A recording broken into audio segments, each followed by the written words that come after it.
Hello la team soldat, et je sais pas si vous l'avez deviné, mais ça y est, c'est la fin. Je repars de Thaïlande, là je suis à Gyeongju en Chine et après direction Paris. Et là on va voir dans cette vidéo une chose très intéressante, c'est comment perdre du poids en courant. Donc j'ai fait un petit plan puisque maintenant je note tout sinon j'oublie. Donc dans cette vidéo vous allez savoir en combien de temps, d'accord, il est possible de perdre du poids en courant, combien vous allez perdre, ok, quelle fréquence il faut courir, d'accord, pour perdre du poids, combien de temps vous devez courir, est-ce que vous devez courir à jeun ou pas à jeun, d'accord. Donc on va voir ça bien en détail, vous allez voir, ça va être intéressant.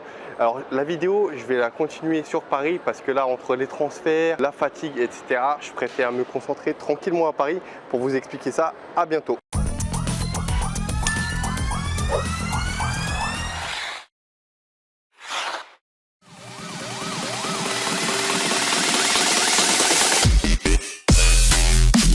Me voilà de retour sur Paris, temporairement, mais bon, un peu dégoûté, fini les décors tropicaux pour le moment. Néanmoins, on va voir comment donc vous allez pouvoir perdre du poids en courant, et est-ce que quand vous allez partir courir, est-ce que ça va réellement brûler des graisses concrètement. Première chose donc, la plus importante, quelle que soit la manière dont vous allez courir, le plus important pour perdre du poids, c'est d'être en dessous de vos besoins caloriques. Si par jour vous consommez 2000 calories en courant, il faut que vous ingériez juste en dessous pour perdre du poids. Sinon, vous pouvez courir un marathon chaque jour. Si vous êtes au-dessus, vous n'allez jamais perdre de poids. Seconde chose importante, restez jusqu'au bout de la vidéo parce que je vais vous donner à la fin de la vidéo un calculateur de besoins caloriques. Comme ça, vous allez savoir combien vous consommez par jour de calories. Troisième chose que vous devez savoir, c'est combien de calories vous dépensez quand vous courez. Alors, c'est entre 300 et 700 calories. Après, ça dépend donc de la manière dont vous courez.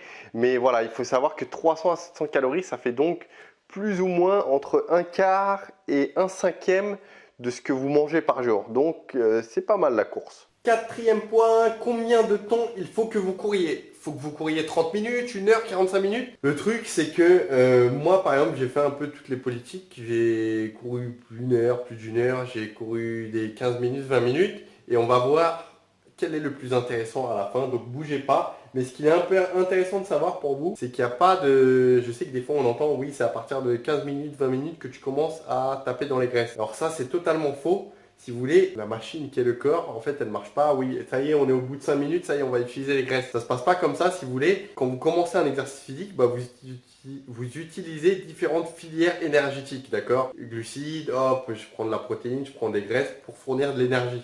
Parce que tout ça, c'est de l'énergie.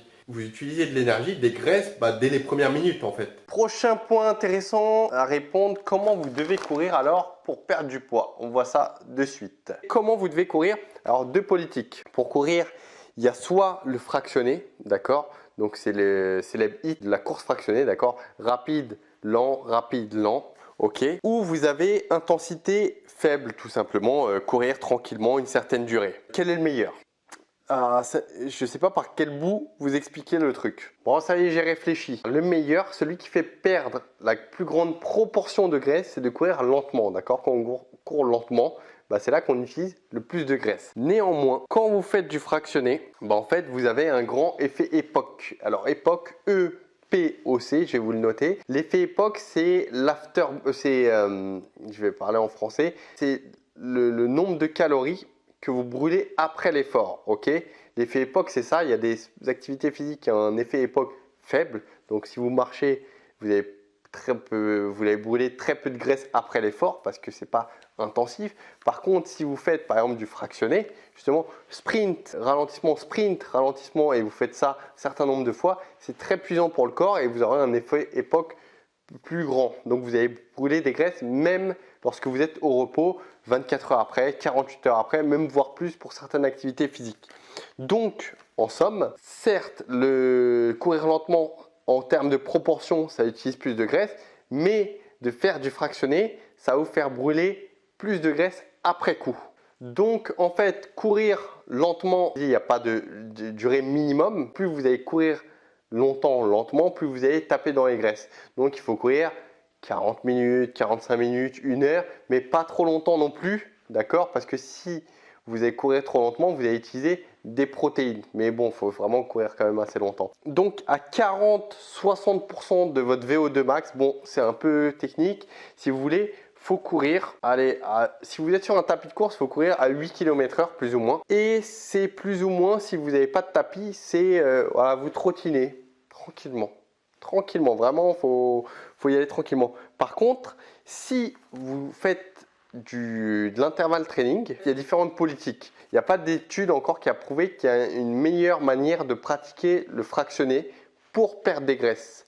C'est-à-dire que vous pouvez très bien faire, par exemple, 30 secondes de sprint, 30 secondes de récupération, 30 secondes de sprint, 30 secondes de récupération, et ainsi de suite. Vous recommencez le cycle pendant 15 à 20 minutes. Alors, chose très importante, 15-20 minutes, il faut quand même avoir un certain niveau. Par exemple, moi, je me considère comme une personne qui a quand même du souffle, et pourtant, les 15 minutes, j'y arrive, ok, mais c'est assez difficile. Si vous n'êtes pas habitué à courir, d'accord, de faire des sprints, ne vous aventurez pas là. Faites du footing tranquille et au bout de quelques mois, si vous sentez que vous avez plus de souffle, vous pouvez vous attaquer et faire par exemple 10 minutes. C'est ça le fractionné, c'est ce qu'on appelle le HIIT. Je vais vous le noter, comme ça vous allez faire des recherches si vous voulez. Donc en résumé, si vous n'avez rien capté, si vous avez aucun niveau, vous n'avez jamais couru, vous souhaitez courir pour perdre du poids, il faut faire du footing léger, tranquillement, 8 km/h ou tout simplement un footing très léger pendant au moins 20 minutes. Ok, ça dépend de votre niveau. Si vous avez peu de sous, vous pouvez 30 minutes, 40 minutes, 1 heure, excédez pas 1 heure. Ok, si par contre vous avez un certain niveau, attaquez le HIIT. Sprint 30 secondes, récupération 30 secondes. Alors les 30 secondes, c'est un exemple, hein, adapté à votre niveau. Testez. Si 15 secondes vous conviennent mieux, faites 15 secondes. Si 40 secondes vous convient mieux, faites 40.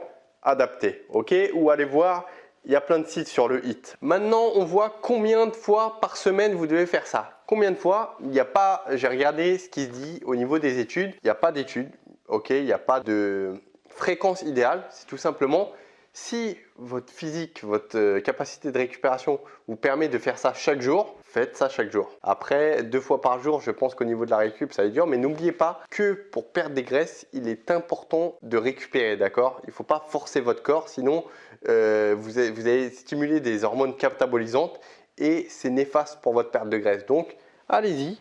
Moi, si vous voulez, quand je faisais mes compètes de fitness, les dernières semaines, je me mettais à faire un peu de cardio pour éliminer les dernières graisses, d'accord, pour choquer un peu mon corps.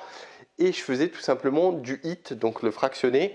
Je le faisais tous les 2-3 jours. Je le distançais, je faisais en sorte de ne pas le faire les jours où je m'entraînais, où je travaillais le bas de mon corps, parce que en fait le HIIT est très puissant pour vos fessiers, pour vos quadriceps. Donc si vous avez une autre activité physique à côté, vous travaillez le bas du corps, et essayez de la faire à distance, d'accord, de vos courses, parce que sinon ça va justement vous fatiguer, vous pourrez être en surentraînement. Chose très importante, combien vous allez perdre par semaine? Alors j'ai trouvé une étude très intéressante. Si vous voulez, ils ont pris 2 groupes de personnes et ils leur ont fait faire en fait 5 km de course par semaine, le groupe A, groupe B. Ils les ont fait courir pendant 1 an. Alors 5 km, c'est rien presque, hein. Et le truc, c'est que le groupe A, en fait, ne s'intéressait pas du tout à l'alimentation. Ils continuaient à manger comme d'habitude. Ils ont perdu plus ou moins 4 kilos en 1 an. Et l'autre groupe a perdu 50% de plus de poids en s'intéressant à son alimentation. Alors, ils n'ont pas fait de rééquilibrage alimentaire particulier, adapté. Ils se sont juste intéressés à leur alimentation. 50% de plus, c'est pas un truc de fou. Mais il faut savoir qu'ils ont couru que 5 km, donc c'est presque rien. Donc moi, j'ai fait un petit calcul pour vous. Si vous commencez à courir un peu plus, donc comme je vous ai dit, si vous courez 1-2 fois par semaine, vous pouvez descendre votre taux de graisse de 5%. Si vous ne savez pas ce que c'est le taux de graisse, j'ai fait une vidéo sur ça, donc vous pouvez aller la consulter. Je vais vous la mettre en description en bas. Mais en somme, si vous faites 100 kg, une diminution de 5% de taux de graisse par mois, donc ça veut dire que vous perdez 5 kg de graisse. Donc c'est beaucoup, c'est pas mal du tout, hein. Et là, on va voir quelque chose d'intéressant. C'est est-ce que vous devez courir à jeun ou est-ce que vous devez avoir mangé? Alors moi, quand j'étais super motivé pour perdre du poids, à l'époque où je luttais, où j'ai échoué dans mes pertes de poids, j'ai tout tenté. J'ai couru en ayant mangé à jeun. En fait, je faisais un peu les choses au hasard. Je testais tout ce qui était possible. Le truc qui est important de savoir, c'est que si vous courez à jeun, déjà vous allez plus fatigué, d'accord, parce que vous allez avoir moins d'énergie puisque vous n'avez pas mangé, vous sortez du sommeil. Le truc, c'est que vous allez plus rapidement aller prendre votre énergie dans les graisses corporelles, donc c'est intéressant. La contrepartie, c'est que vous allez avoir moins d'énergie. Vous allez même probablement avoir plus de risques de blessure si vous courez à jeun. Et en plus, il faut être motivé. Mais voilà, ça va utiliser plus de graisse. Mais vous allez courir moins longtemps. Moi, perso, je ne recommande pas. Le truc, c'est qu'il est intéressant, à mon sens, de courir lorsque vous allez manger. Sauf qu'il ne faut pas manger et aller courir direct. Le truc, c'est qu'il faut laisser digérer votre corps, d'accord, puisque vous allez courir moins bien. Et le truc, c'est qu'il est intéressant de manger différemment votre dernier repas, ou du moins vos derniers repas. C'est-à-dire, pour aller taper dans vos graisses un peu plus, il faut fournir durant vos derniers repas ou votre dernier repas des glucides en plus petite proportion, puisque les glucides, c'est ce qui est utilisé en priorité par votre corps, d'accord, pour fournir l'effort. Et il faut de préférence fournir des glucides qui sont... il faut manger des glucides qui sont lents, pas des sucres rapides, du type du sucre blanc. Il faut par exemple manger des pâtes complètes ou du riz complet ou des sources de fibres qui se trouvent dans les légumes et dans les fruits. Donc c'est ce que je vous conseille. Moi, c'est ce que je fais. Je mange mes légumes. Je mange par exemple du riz complet en petite proportion, d'accord, je ne blinde pas. J'attends 2 heures, 2h30, j'ai le temps de digérer. J'ai mes sucres lents qui sont là prêts à me fournir l'énergie et là je vais courir. Et donc là je suis en forme déjà d'une part, je ne suis pas ballonné et en plus j'ai de l'énergie pour courir assez de temps, donc ça me fournit de l'énergie et ça me permet d'aller taper dans les graisses dans une proportion plus intéressante. Si vous n'avez pas compris cette partie, réécoutez-la puisque c'est assez technique. Ah oui, voilà à quoi me sert la fiche. J'ai oublié de vous parler d'une chose intéressante.